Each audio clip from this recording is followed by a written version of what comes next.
Hello ಶಿಷ್ಯ ಹೆಂಗ್ ಹೊಡದ್ವಿ ಬಾಕ್ಸೆ ಬಾಕ್ಸೆ. ನೀವೆಲ್ಲ ಹೊಡೆದ್ರಿ? ನೀವ್ ಸೋತೋದ್ರಲ್ಲ ಇವತ್ತು. ಅದೇ ಶಿಷ್ಯ ಮೊನ್ನೆ ಹೆಂಗ್ ಹೊಡದ್ವಿ ಬಾಕ್ಸೆ ಬಾಕ್ಸೆ. ಮೊನ್ನೆ ಎಮ್ಮೈ ಕಣ ಹೊಡೆದಿದ್ ನೀವು. ಅದೇ ಶಿಷ್ಯ ಹೆಂಗ್ ಹೊಡದ್ವಿ. ಏನ್ ಹೊಡಿಯೋದು? ಹಾರ್ದಿಕ್ ಪಾಂಡ್ಯ ಮತ್ತೆ ತಿಲಕ್ ವರ್ಮಾ ಬಂದಾಗ ಕೆಳಗಡೆ ಗಲಗಲ ಅನ್ಬಿಟ್ಟಿರುತ್ತೆ ನಿಮ್ಗೆ. ಅದೆಲ್ಲ ಮಾತಾಡ್ಬೇಡಿ ನೀವು. ಒಟ್ನಲ್ಲಿ ಗೆದ್ವಾ, ನಮಗ್ ಗೆಲ್ಲದ್ ಇಂಪಾರ್ಟೆಂಟ್. ಆಯ್ತು, ಅದಕ್ಕೇನೋ ಇವಾಗ?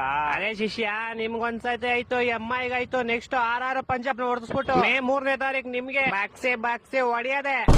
ಬಾರ ಬಾರ ಶಿಷ್ಯ, ಆಯ್ತು. ನಿಮ್ಮೆಲ್ಲರಿಗೂ ನಮ್ ತಲಾ ಒಬ್ನೇ ಸಾಕು. ನೋಡಿ ನೋಡಿ, ಲಾಸ್ಟ್ 4 ಮ್ಯಾಚ್ ಏನ್ ವಿಜಯ, ಏನ್ ವಿಜಯ. ಅದಲ್ಲದೆ ಪಾಯಿಂಟ್ಸ್ ಟೇಬಲ್ ಅಲ್ಲಿ ಬೇರೆ ಟಾಪ್ ಅಲ್ಲಿ ಇದೀರಂತೆ.